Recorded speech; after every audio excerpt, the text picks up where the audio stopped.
Dobar dan i dobrodošli. U današnjem klipu ugrađujemo multimediju.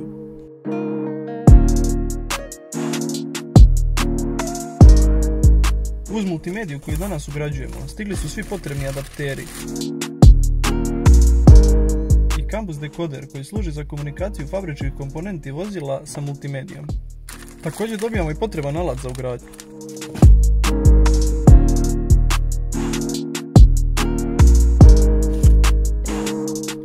Prvo skidamo fabričku blendu.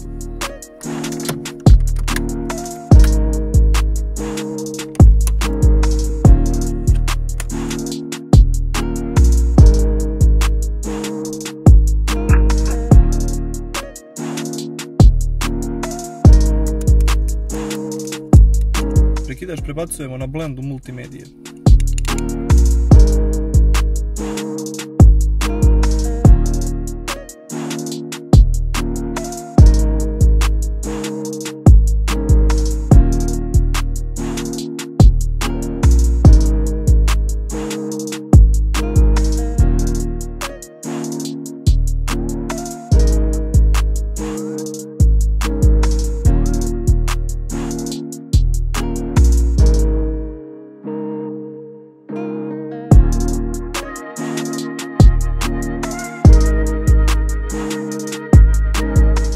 Počet ćemo od USB adaptera.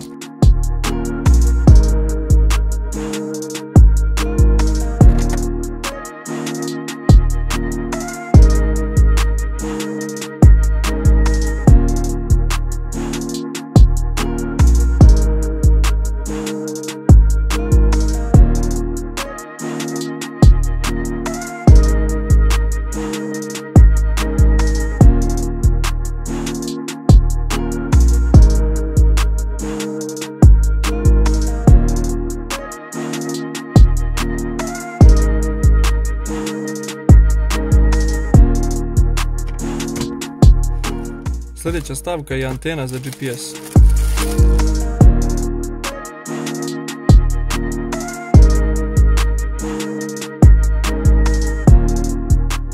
Adapter sa fabričkog playera na multimediju.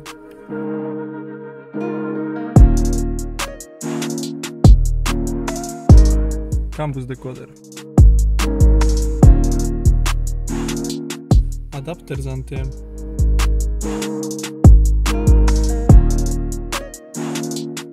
Sa stare blende iskoristit ćemo fabričke žabice.